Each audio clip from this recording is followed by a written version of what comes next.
Like many of you, I played a number of games over the year. I enjoyed a lot of them, but a select few really stayed with me and made me glad I gave them a try. These aren't listed in any particular order, they're just gaming experiences I was happy to have had in 2022. This is technically number 11, so it doesn't count. You get it for free. I can explain. There's just something about this game. I wouldn't say it's great necessarily, but it's special, it's unique, and it continues to do some stuff that I value, and that not much else has taken up the mantle of doing. No, I didn't play it a lot, but I played it some, because I've been very slowly preparing for something I hope turns out cool amid all the really fun non-AC stuff I've been exploring these days. Very slowly is the key phrase to keep in mind though. I like the game, but my motivation to make things on it has never been lower, in part because what I want to do involves copying and pasting saves constantly, since certain things in this game are not replayable. Some of you know what my planned idea and hope for this game is, but if you like gameplay, then hopefully you will enjoy this in between all the other stuff if it ever gets released. I've got 30% of it, and if I finish it someday, it's all being uploaded in one shot to keep me honest. If I don't put them out a chunk at a time, I don't get validation or critique until the whole thing is finished, so that works well for me. But that also means there's no real timeline on when it's coming out, which I know is annoying and I do way too often. I find the best way to deal with stuff that is apparently releasing on my channel in the future is to just forget about it mostly, and then try to enjoy it if and when it miraculously appears. Also, I really hope Mirage is sick, because I don't want to force videos on that game if I don't like it, and I'm still kind of 50-50 on whether I would, even if it turns out to be something I don't enjoy working with. Best case scenario, it's pretty fun to just play, and interesting to discuss, and workable to do some cool showcasing with. I didn't play all that much Genshin Impact this year, because I'm deflated by the lack of true combat endgame to enjoy my favorite characters with, especially Child with his double dagger fast-hitting Hydroblade style. The few times I came back to play it this year to see the main story develop, I was always struck by how good and smooth this game's combat feels. Fighting in this game is something that seems simple and like you'll figure it out in a few minutes, but the difference between a player who understands how to fight and rotate all their party members accurately and a player who just throws actions together is night and day. If you're great at this game, you can output damage and control groups of enemies without letting them hit you back far beyond what you might imagine. And alongside how smooth it feels to fight and how relaxing exploration can be in its iconless world that you have to mark yourself, it's all part of why I enjoy it. Alhaitham is a character coming soon who, if what I've seen is anything to go by, will be a really sick rogue to left-click on, but we'll see how things shake out. Finally, recently it released its in-game trading card game, which is such a smooth and polished experience they could release it as a standalone game and it would still do well. I know some people that only play the game these days just to play the trading card game, and some groups like Kaching Mains have even started coding their own PvP ladder, because while there's no ranked system in-game, there sure is PvP, and a meta has already emerged. Players work fast when there's something they love. What really strikes me about Genshin Impact is how comfortable it is coming back to this game after taking a break from it, or how relaxing it is to just wipe out my daily commissions before going on to play something else. I still love it, I just don't have many reasons to play regularly anymore. My main daily game has become something completely different as well, so I no longer feel that same burning disappointment I held at not having interesting places and challenges to use my favorite characters on. Still a great game, and this year its main story got pretty intense, revealing some shocking truths about the nature of the reality it takes place in, which are the kinds of stories I always really like. It's really nice to see Genshin Impact move along year after year, adding new main story content to keep up with. Its pace of updates is pretty slow, but since there are no real new player catch-up mechanics, it makes sense in the end. Crisis Core, Final Fantasy VII. I might have more to say about this game later, but for now just know that I have finished the main story, and if you enjoy Final Fantasy VII or its characters, and you've never had a chance to play Crisis Core, you should do so. It'll give you some context into the man Aerith fell in love with, as well as the person Cloud looks up to as a hero, and whose legacy he carries on, Zack Fair. While I really enjoy the mix of action and tactical mode in FF7 Remake, if you found its combat a little too stop and start and prefer something more high action, real time, with less interruptions, Crisis Core is that. No real menus or pausing in fights here, you think on your feet or you lose. If it makes a difference to you, feel free to play the game in Japanese audio or download the mod that restores the original English voice acting from the PSP, which recently came out, both options being ones players have really enjoyed by the sound of it. Zack's will to become a more inspiring and heroic person clashes against the reality of the world he lives in, and his emotional bonds with people he deeply loves and cares for, like Angeal, Aerith, and Cloud, color the tale with a quiet, melancholic tension. Crisis Core is a story about making choices you don't want to make, and accepting the painful costs that trying to be good entails in the end. The price of freedom is steep, and heroes don't always lead the happiest lives. Crisis Core story is unchanged from the original, and I found this version of the game a nice way to revisit this important part of the FF7 mythos. Evil West is absolutely incredible. A fun cowboys vs vampires romp in co-op with a buddy, if the co-op service functions decently that patch, but even in single player, just a video game-ass video game that makes it feel goddamn sick to blow shit up and throw out attacks in. This is the kind of peak of PS3 era linear game design that feels like it's in love with Doom, Castlevania, and God of War all at the same time. You'll learn every enemy, you'll pick up a bunch of crazy weapons that all do different things, and then the better you get, the more you'll start putting all of them together in fluid sequences, eventually having a confident response to basically anything. Evil West against weak enemies is about having the freedom to fight them however you want, but the more of the game you play, you realize it's actually about using everything you have to its full potential. I love games like this. I love over-the-top insanity and crazy ideas, especially in fun action games, and I'm always on the lookout for simple games executed well like this, just as much as I cherish the innovators. Evil West is the kind of game where if you like it, you'll probably really like it. It is what it is, all the way through, and if you want to play a fun, satisfying brawler with an amusing story that's all kinds of silly at times, this is for you. Seriously though, some of the best combat I played in 2022. Check it out. I sometimes like to say I'm a real-time strategy fan, but that's not actually true. I am a StarCraft Brood War, StarCraft 2, and Red Alert 3 fan. Those games I deeply love, and their control schemes are an itch I sometimes yearn for after staying away for a while. The DioField Chronicle was a strategy JRPG I played this year with a similar control scheme, being essentially a real-time with pause game, as are common in the CRPG sphere.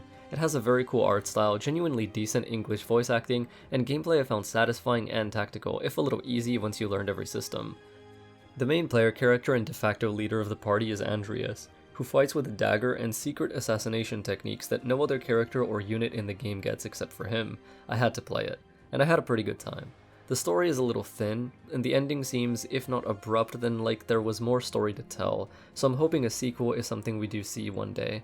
DioField is getting an additional harder difficulty later this year, and a new, free story DLC where we get to play from the perspective of Waltequin, an apparently generic healer/white mage type, but very much not quite what she seems once you learn why she laughs like a maniac when she fries people with meteor storms.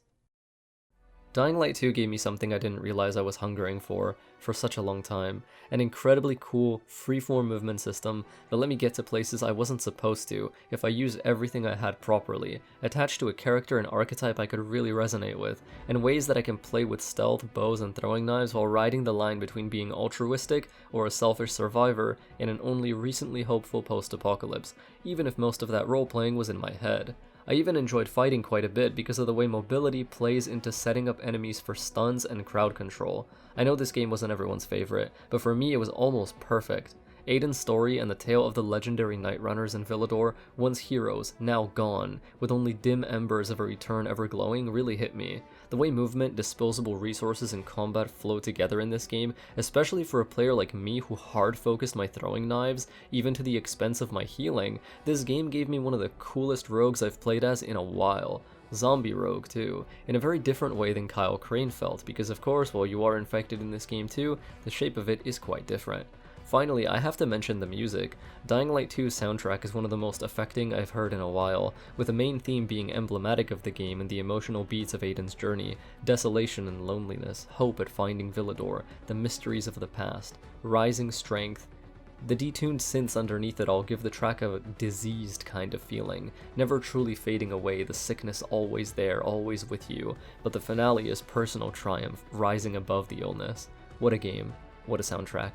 What a parkour system, even more options and ways to link them together than the first game, more freedom to weave and break out into different moves than the first game, and more moves to perform in general than the first game, which is always a great feeling, especially on New Game Plus when you don't have to worry about unlocking everything, which is the only annoying part. Like Dying Light 1, Techland are also not leaving this game alone. They're going to be updating it and listening to players for years, so hell yeah.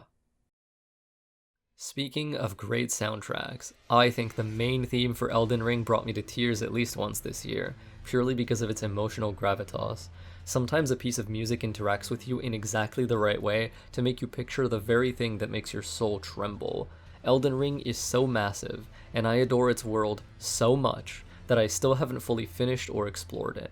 I go back on occasion, and genuinely don't mind, because the lands between are so vast, so immersive, especially with your HUD off, which you barely even need sometimes due to how well things are communicated by landscapes and smart repetition, letting the player recognize them even with no UI. This game also lets me be the kind of rogue I liked, starting with a great knife that caused bleeding, a weak bow, and little else, scrounging for everything else from the world, learning more every time I stepped elsewhere, and eventually finding frowned upon profane blood sorcery all over the lands between, growing more and more into the banished vampire I imagined myself as. Some of my fondest memories of this game aren't just certain bosses, they're the quiet moments of exploring dark catacombs, or being beset by monsters in the world while a gentle rain started pouring for our fight. While I think Elden Ring did lose something going open world, and the Souls formula is still strongest in legacy dungeons, I just can't fucking care. From seldom repeat themselves. In this case, they're not even taking that much, we're getting Armored Core, confirmed to play like an Armored Core game, and nothing like Elden Ring felt like. It's one game, and it's a game that has my favorite flavor of dark fantasy, that lets me become the exiled, shadowy blood mage blade dancer I would write into a story like this. I fucking love it, and I'm glad it exists.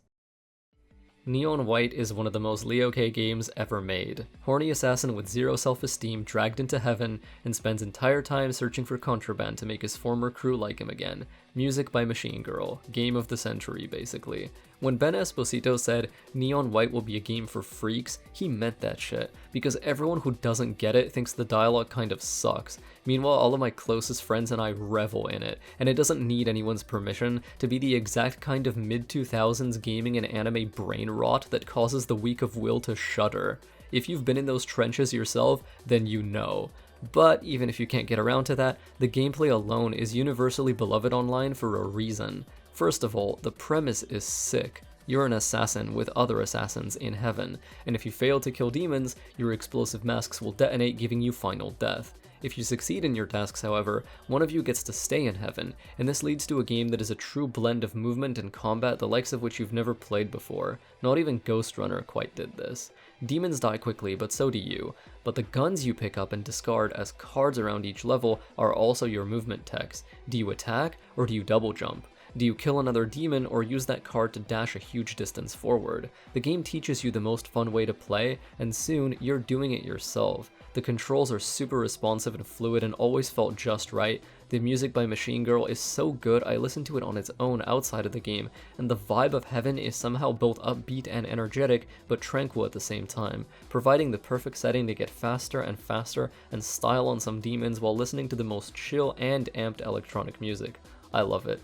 You love it too, I know you do, don't lie to me. A lot of you are rogues or witches here, I know what we like. Signalis came at the perfect time after my falling back in love with survival horror due to Resident Evil 2 Remake a few years ago, and me going back and running through as many of them as I could on PC, even checking out The Evil Within and Ghostwire Tokyo given their creators. Signalis is a game that loves Silent Hill and old school Resident Evil as much as their fans do. It's a beautiful, tragic story about identity, love, and finding an escape from a cruel world that will never let you win unless you carve out a little space of your own for yourself and maybe someone you care for. It's also a genuine survival horror game with tight inventory management, the kind of freeform exploration and puzzle solving characteristic of the genre's best titles, combat that feels powerful and makes each resource count, and some puzzles that are genuinely hard if you're not used to thinking in some of the ways Signalis wants, which took me off guard at times. It's an amazing game, and if you like those classic games and you can handle its visual design, please give it a try. It deserves your attention and your time. Even if you never play it yourself, definitely find a video essay from someone you're willing to listen to and absorb the atmosphere, the mood of this smoky, unsettling, sorrowful story. It's a truly beautiful game in so many ways. It feels good to play, and it has some really cool hidden tech that I think speedrunners were still discovering as of a bit ago. Thymesia is amazing and still creeps into my mind every so often. Far from the suggestions that it's a dollar store indie Bloodborne or its surface similarities to Sekiro's parry flow, Thymesia is doing something that's very much itself, and I love it for that and for its uniqueness, despite common ground it shares with some other games in this space. It's a game that has such an agile protagonist that also has a partial beast form I've always loved, birds and avians, crows, ravens, eagles, and the like. Corvus is of course a crow hybrid, and while the game's story is minimal and told through rare dialogues with characters, level intro cards, lore notes, and whatever you can surmise from boss designs, Thymesia's gameplay feels really unique. It has a double-layered health system for enemies wherein you damage them and then confirm or lock in your damage by targeting a second, more permanent health bar underneath. You hit that second health bar with your bestial claw attacks and plague magic to prevent the enemy from regenerating. It's a game whose developers really listened to feedback as well, which I appreciated. The majority of testers, including me, found the game's original demo unpleasant, and so Overborder Studio upped the fluidity Corvus has in battle, gave us one of the best skill trees in all of gaming as well. You can reassign anything, anytime you want, and almost each skill does something completely different, changing your strategy and available actions. In this regard, Thymesia takes a page out of the DMC games which let you toggle off or refund certain moves, and it's seriously appreciated, because fighting in this game starts to feel really fun when you get creative and put fun sequences together. I think if there's a game I have a chance of revisiting sometime this year, it's probably this one. Well, this one, and one other.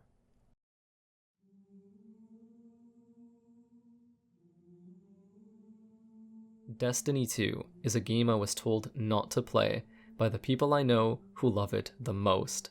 It's a game I was warned away from, told that it would be hard to get into, that it would be difficult to learn, that the new player experience is horrible, and that it's hard to forgive it for the vaulting of past content. Is all of that true? Yes. But see, the thing is, I just fucking love this game.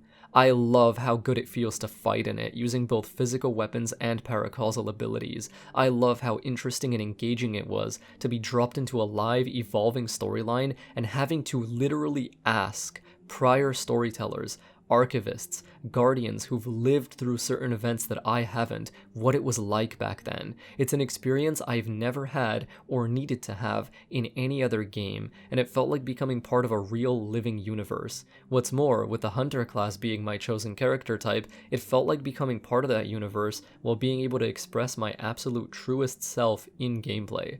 Hunters in this game are one of the best, most agile, stylish, damaging, varied, and useful rogues I've played as in any game ever. You can play so many different archetypes of thief, ninja, assassin, gunslinger, you name it, and pair it all with the best gun combat I've played in my life. I haven't played a small number of shooters in my time, and when I was younger, I used to play even more of them. For a while, FPS games were my main genre. I know what a good gun shoots like. Good guns shoot like Bungie guns. But incredible guns, the best guns I've ever felt, shoot and feel like Destiny guns. How good combat felt in this game carried me through so much of the opening learning process, and let me get interested in asking my friends and mentors questions that I may learn from their experience and grow in understanding, becoming more comfortable. In a way I was very lucky too, because I got into Destiny just in time to play and finish Season of the Haunted as it had just wrapped up. And I got to dive into this universe learning about a character I strongly resonate with and relate to, a fairly new guardian himself learning harsh lessons and being guided by his friends and mentors, people who care about him, who are determined to let him claim his right at a second chance, all while he reconciles with the parts of himself in his past he hates, learning to forgive himself and accept responsibility for who he might grow to become. The Witch Queen's campaign itself was amazing too, and it was really what showed me how wicked Destiny's main story could and would be, narratively, musically, mechanically. It's now become one of my favorite games, one of my favorite combat systems, one of my favorite rogue classes in any game or story, one of my favorite narratives and universes, and perhaps most importantly, one of my favorite ways to spend time with the people I love and care about deeply. Fighting by their side is such a unique feeling that I haven't quite gotten from any other group game, and I've even made new friends through Destiny, in addition to doing some self-reflection and growing on a personal level. Playing this game has partly been an exercise in embracing the knowledge that I'm more capable than I gave myself credit for. I can do more, I can be greater, and I can help others more than I thought I could. If I had to name one game that I enjoyed the absolute most this year, that affected me most, and reignited my passion for gaming and rogues in a way I couldn't have anticipated, the game I'm most looking forward to experiencing more of, it's this one. I want to embrace this passion. I want to keep improving. I want to keep strengthening my bond with those who fight beside me, and I'm going into 2023. I want to have the motivation, courage, and discipline to explore my love for Destiny 2 in as many different ways as I can think of, and I am so goddamn excited for it. These have been some games that made me happy this year. If you played something that really reached you or felt special to you, or reminded you of why you love playing games, anything like that, let me know in the comments what that special game is for you. I won't judge you, and I'll slap anyone who does, no matter what it is. Yes, even that one. Yup, that one too. To quote someone who's taught me many lessons, we love what we love. That's what I've been reminded of by those wiser than me this year. Thank you for listening, may fog shroud you, and may the night keep you safe.